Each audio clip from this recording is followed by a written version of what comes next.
Karthika dream creations production number 1 చిత్రం బలారే విచిత్రం అనే సినిమా చేసామండి. హారర్ కామెడీ, 90% కామెడీ సినిమా అండి ఇది. షూటింగ్ కంప్లీట్ చేసుకొని మొన్నే పోస్ట్ ప్రొడక్షన్స్ కంప్లీట్ చేసుకొని సెన్సార్ కూడా కంప్లీట్ అయిందండి 1 వీక్ బ్యాక్.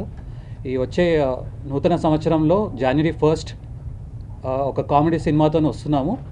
సో మీరందరూ మమ్మల్ని సపోర్ట్ చేస్తారని ఎక్స్పెక్ట్ చేస్తున్నాము. Thank you so much. ఉంది అండ్ ఈ సినిమాలో వన్ ఆఫ్ ద లీడ్గా చేశాను. మా డైరెక్టర్ భాను అన్నకి అండ్ ఉమాకాంత్ సార్కి నాకు ఈ క్యారెక్టర్ని చాలా చాలా థ్యాంక్స్. రాము అన్న, చాందిని, ఎవ్రీవన్ చాలా బాగా ఎంజాయ్ చేస్తూ షూటింగ్ చేసాము. ప్లీజ్ మా టీం అందరిని సపోర్ట్ చేయండి. Thank you so much.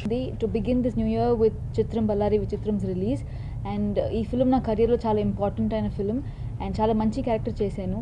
ఈ క్యారెక్టర్ ఇచ్చినందుకు డైరెక్టర్ అండ్ ప్రొడ్యూసర్ గారికి చాలా thanks and it's a complete team effort and అందరూ చాలా కష్టపడి చాలా ప్యాషన్తో వర్క్ చేసాము. So please keep encouraging us and give us all your support. Thank you. ఈ మూవీలో ఒక మంచి రోల్ ఇచ్చారండి డైరెక్టర్ గారు, భానుప్రకాష్ గారు. Thank you sir, thank you so much. అదేవిధంగా మా ప్రొడ్యూసర్ కూడా చాలా హోప్స్తో, నమ్మకంతో నాకు మంచి క్యారెక్టర్ ఇవ్వడం జరిగింది. వాళ్ళిద్దరికీ నా హృదయపూర్వక ధన్యవాదాలు తెలియజేసుకుంటున్నాను. నేను జబర్దస్త్లో డైరెక్టర్ రోల్ ఒకటి చిన్న 5 minutes రోల్ చేశానండి. అది పోసాని గారి కాంబినేషన్లో.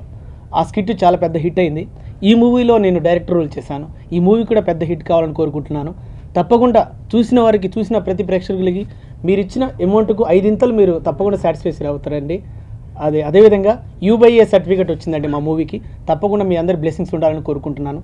థ్యాంక్ యూ అండి. Thank you so much. చాలా థ్యాంక్స్ ఇక్కడికి వచ్చి మా మూవీని సపోర్ట్ చేస్తున్నందుకు. యాక్చువల్గా నేను ఏం చెప్పాలి, అందరూ Jan 1st రిలీజ్ అవుతుంది అని చెప్తున్నారు. ఈవెన్ సెన్సార్ అయింది, సెన్సార్లో వాళ్ళు కూడా బయటకు వచ్చి చాలా బాగుంది అని చెప్పారు. ఇట్లాంటివన్నీ చెప్పొచ్చు. బట్ అసలు ఈ మూవీ ఎందుకు చూడాలి అనే క్వశ్చన్ రైజ్ అయింది. సో జనరల్గా ఏంటంటే నేను అంటే ఫిలిం ఏదైనా చూడాలంటే వాడి డైరెక్టర్ క్రెడిబిలిటీ ఏంటి, ఇంతకుముందు ఏం చేశాడు, ఆ సినిమాకి వెళ్ళాలా వద్దా అనే ఇంటెన్షన్లో జనాలు ఉంటారు. సో నేను యాక్చువల్గా నా ఎక్స్పీరియన్స్ వచ్చి నేను ఇంటర్ 7th క్లాస్లో యాక్చువల్గా స్టార్ట్ అయిందండి. 7th క్లాస్లో నేను స్పీల్బర్గ్ మూవీ చూసి చాలా ఇన్స్పైర్ అయ్యాను, జురాసిక్ పార్క్ చూసి. అంటే అక్కడ నేను డైరెక్టర్కి ఉన్న రెస్పెక్ట్, అంటే అతనిలోని టాలెంట్, దానికి నేను ఫిదా అయిపోయాను. సో అప్పటి నుంచి somewhere I have this interest in movies. So అప్పటి నుంచి నాకు తెలియకుండానే నేను ఇందులో ఇన్వాల్వ్ అవ్వకుండా చాలా సినిమాలు చూసి చాలా నేర్చుకున్నాను. సో దాని తర్వాత ఆల్మోస్ట్ నాకు 10 years ఆఫ్ జర్నీ ఉంది మూవీస్లో. ఆ ఎక్స్పీరియన్స్ అంతా నేను ప్రయోగం అనే సినిమాలో నేను పెట్టి చేశాను. But unfortunately I couldn't release it. అది వరల్డ్లోనే యూనిక్ ఎక్స్పెరిమెంట్ ఒకటి చేశాను స్ప్లిట్ స్క్రీన్ ఫార్మాట్లో. But I couldn't release it because of my financial positions and I have lack of experience in production and everything.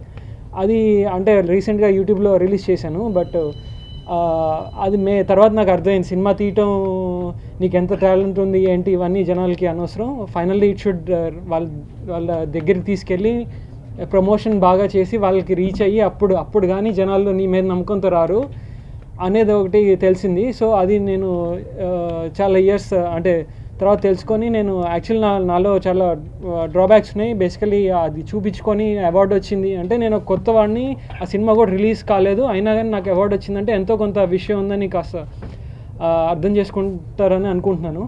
So ఆ ఎక్స్పీరియన్స్తో నేను మళ్ళీ cinema ఒకటి పట్టుకోగలిగాను నాకున్న సర్కిల్లో. సో ఉమాకాంత్ గారు నేను చెప్పిన మూవీకి స్టోరీకి బాగా ఎగ్జైట్ అయ్యి ఆయన సినిమా చేస్తాను ముందుకు వచ్చారు. మాకున్న బడ్జెట్ లిమిటేషన్స్లో కానీ మిగతా అన్నిట్లో ఉన్న దాంట్లో ది బెస్ట్ అవుట్పుట్ ఇవ్వడానికి చాలా ట్రై చేశాను.